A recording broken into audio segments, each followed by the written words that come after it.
बजाते हुए बोलेंगे और गजरा रे कारे कारे तेरे नैनानंद दुलारे, गजरा रे कारे कारे तेरे नैनानंद दुलारे।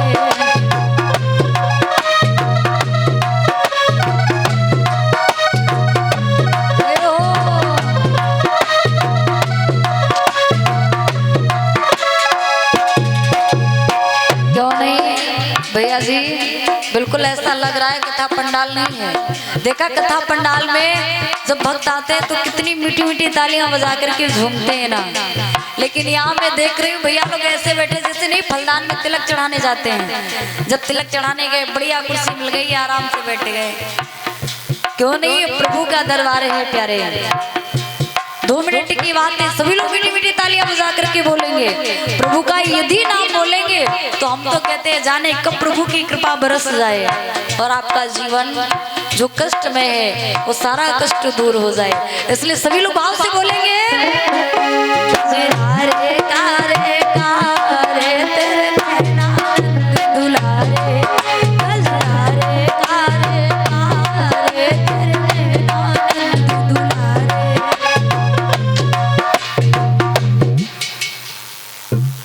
हमको लग रहा लहुआ में कभी झगड़ा भी नहीं होता होगा। होता है क्या?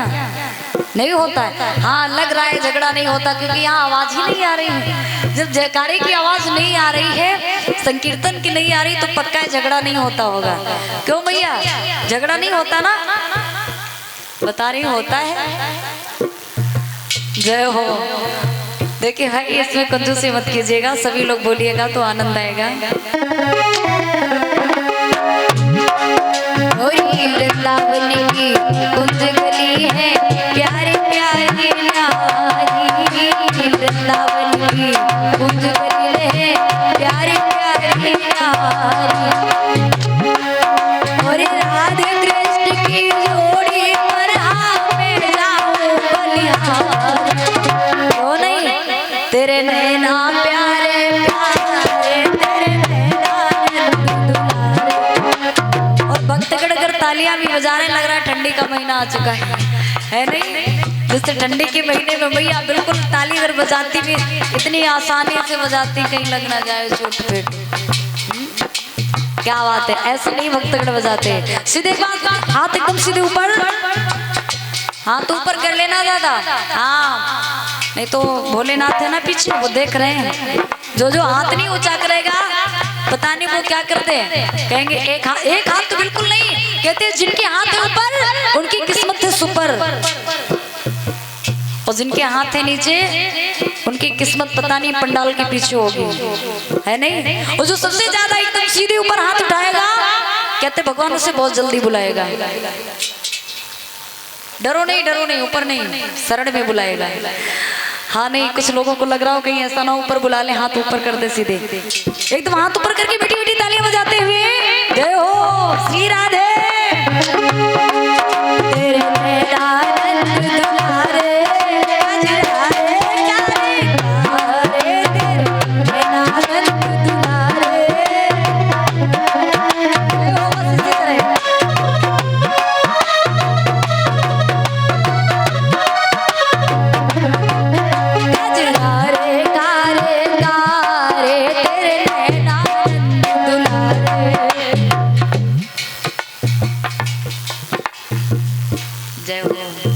इतना शांति का योगदान प्रभु के दरबार में। चलिए अच्छा लग रहा है, लेकिन ऐसा मत करना कि 5 दिवस ऐसे ही गुजर जाए। कहीं आपके जैसे अखड़ी भक्त मिल जाते हैं। हाँ बिल्कुल आपके जैसे गब्बर थोड़ा सा भक्त, वे 7 दिवस की कथा में एक दिन में नहीं बोलते हैं आप लोग, लेकिन ऐसा मत कीजिएगा ठीक है? प्रेम से बोलिए सच्चे दरबार की जय हो। आइए प्रिय भक्तों चलते हैं, प्रथम दिवस की पावन सी कथा है। मैं ये जानना चाहूंगी कि हमारे लहुआ में कितने भक्त सुखी हैं, और जो लोग सुखी हो एक बार हाथ ऊंचे कीजिएगा। जो लोग सुखी हैं मतलब कि क्या बात है, बहुत अच्छी बात है। प्रभु जी की कृपा बरस रही है और बरसेगी क्यों नहीं।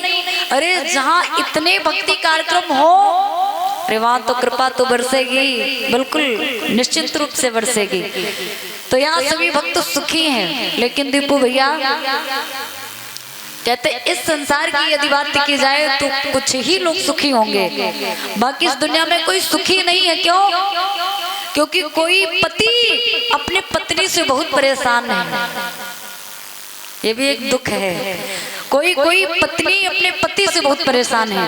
यदि पति और पत्नी का जीवन अच्छा चल रहा है तो कोई अपनी संतान से बहुत परेशान है। अगर संतान भी अच्छी है तो कोई पड़ोसी से परेशान है, क्योंकि भैया किसी के पड़ोसी ना चम्मच चोर होते हैं। अगर बाहर एक चम्मच भी रह गई तो उसका काम समाप्त है। अब बताइए उन्हें इस बात का दुख है कि पड़ोसी अच्छे नहीं है। मान लीजिए कभी कभी किसी के पड़ोसी इतने अच्छे होते हैं, बहुत अच्छे होते हैं, तो गांव वाले जीने नहीं देते हैं। क्यों? अब गांव का मामला आ गया, आपके पास खेत होंगे और जो खेत की मेड़ होगी, अब जो खेत की मेड़ होती है दो खेतों के बीच में होती है। अब दोनों लोगों को बुलाया जाए और पूछा जाए भैया ये मेड़ यहीं से थी? बोले ना भैया ये पूरी मेड़ हमारी खेत में ये यहाँ से थी, अब काट करके यहाँ कर दी है। अगर इस वाले तरफ को बुला करके लाओगे, बोले भैया मेड़ सही, बोले कहाँ मेड़ कहाँ सही है, ये मेड़ वहां थी और ये सब काट करके मेरे खेत में कर दी गई है। कभी कोई ये व्यक्ति नहीं कहेगा कि बिल्कुल अपनी जगह पर है, तो कहीं ना कहीं कष्ट है। वास्तव में कहते हैं कि इस मनुष्य के जीवन में सुख मिलना मुश्किल सी बात है। हाँ सुखी है, कौन सुखी है? जिन्हें कोई उम्मीद नहीं है किसी भी चीज की, उन्हें कोई दुख नहीं है। जैसे आप उम्मीद करते हैं कि मैं फलानी जगह जा रहा हूँ, वहाँ हमारा स्वागत होगा, उम्मीद की, मान लीजिए उम्मीद कर ली कि मैं कथा कहने जा रही हूँ, वहाँ बहुत स्वागत होगा। अगर स्वागत नहीं हुआ तो दुख होगा। उम्मीद है ना, इस वजह से। अगर उम्मीद नहीं, अरे चलिए कार्यक्रम करने चल रहे, जो भी होगा सब निपट लिया जाएगा, तो वहाँ सम्मान भी मिल गया तो अच्छा, अगर अपमान भी मिल गया तो भी अच्छा है। जैसे आप कई नौकरी के लिए जाते हैं तो सोचे अगर 15,000 तक मिल जाएगा महीने में तो अच्छा होगा, उम्मीद लगा करके गए और मान लीजिए आपको 13,000 मिल गए। जब 13,000 मिल गए, उम्मीद थी 15 की, 13 मिले तो कष्ट हुआ। तो कहीं ना कहीं उम्मीद यदि है तो कष्टदायी है, अगर उम्मीद नहीं है तो वहां सुख है। क्यों नहीं? आइए एक बार देव ऋषि नारद जी का आगमन हुआ।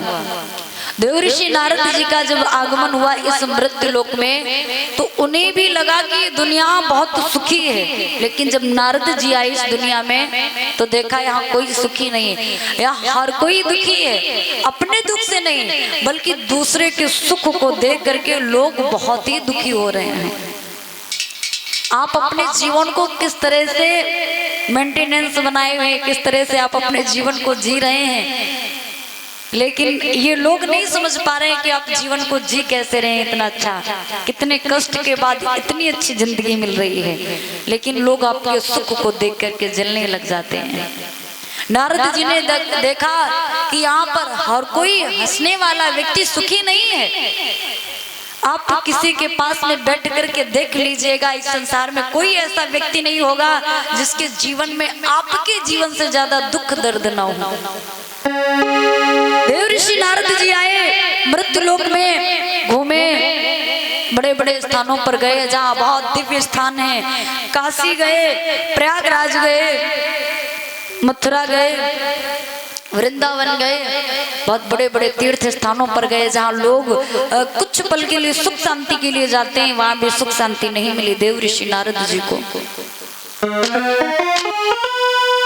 जिसमें नारद जी मथुरा से होकर के वृंदावन पहुंचे और वृंदावन की यमुना नदी के किनारे से होकर के गुजरने लगे।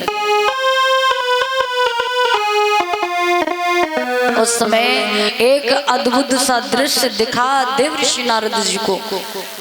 उस यमुना नदी के किनारे पर एक बहुत सुंदर स्त्री बैठी हुई थी और विलाप कर रही थी। अच्छा, कलयुग का प्रभाव भी कुछ अलग है। जैसे कि अगर इस कलयुग में कोई स्त्री यदि रोने लग जाए तो बहुत सारे लोग पूछने लगते हैं कि आपको क्या दिक्कत है, किसने सताया है, किसने आपको दुख दिया है। लोग पूछेंगे, सहायता भी कर देंगे, लेकिन इस कलयुग में यदि बेचारा कोई रोड के किनारे यकायक किसी पुरुष की तबीयत खराब हो जाए, अगर रोने लग जाए, मान लीजिए उसके पेट में दर्द हो रहा है, रोने लग जाए, तो हर कोई देखता हुआ यही कहता चला जाएगा, लगता ज्यादा पीली है इसीलिए रो रहा है।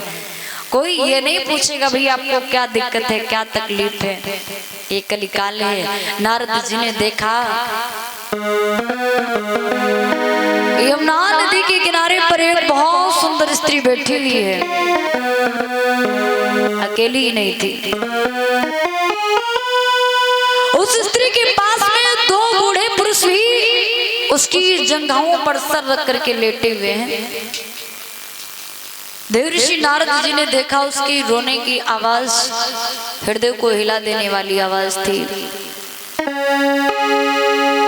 नारद जी पास में पहुंचे और कहा, हे देवी आप कौन हैं? इस यमुना नदी के किनारे पर आप क्यों रो रही हैं?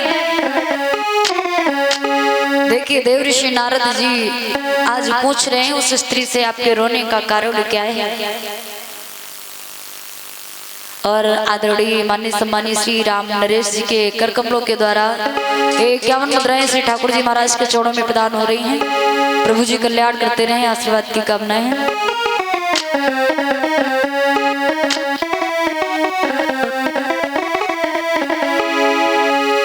और तरुणी के सुंदर रसिक नयन और निज मन की व्यथा कह रहे थे। और दो बूढ़े पुरुष और बेखबर से उनके ही पास सो रहे थे।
देखिए किस तरह देवऋषि नारद जी ने पूछा, हे देवी आप कौन हैं? उस स्त्री ने हाथ जोड़े प्रणाम किया और कहा, हे नारद आपने मुझे नहीं पहचाना, कि आपका दोष नहीं, एक कलिकाल का इस कलयुग का प्रभाव है कि आपने मुझे नहीं पहचाना। उस स्त्री ने कहा, हे नारद मैं कोई ऐसी वैसी लौकिक सुंदरी नहीं हूँ, मैं हो लौकिक सुंदरी नहीं, सब मुझे भक्ति बतलाते हैं, ज्ञान मेरा रूप दोनों मेरे बेटे कहलाते। द्वापर तक भरी जवानी थी थे आप न दोनों आपे में, लेकिन कलयुग के आते ही बेटे बुढ़ापे। क्यों नहीं, आज देखिए किस तरह उस स्त्री ने कहा, है नारद में कोई लौकिक सुंदरी नहीं हूँ, मेरा नाम भक्ति है, ये मेरे बेटे जिनका नाम ज्ञान और वैराग्य है। द्वापर युग तक तो सब कुछ ही ठीक रहा, लेकिन जैसे ये कलयुग लगा ना, इस कलयुग में भक्ति की भी बड़ी दुर्दशा हुई। द्रविड़ देश में उत्पन्न हुई, कर्नाटक में बड़ी हुई, महाराष्ट्र में सम्मानित हुई, गुजरात के प्रांत में जाते जाते भक्ति नष्ट भ्रष्ट हो गई। जब वृंदावन में पहुंची तो आप लोग जानते हैं ना, वृंदावन में बहुत अनंत भक्ति है, अनंत भक्ति भी है, अनंत भक्ति भी है।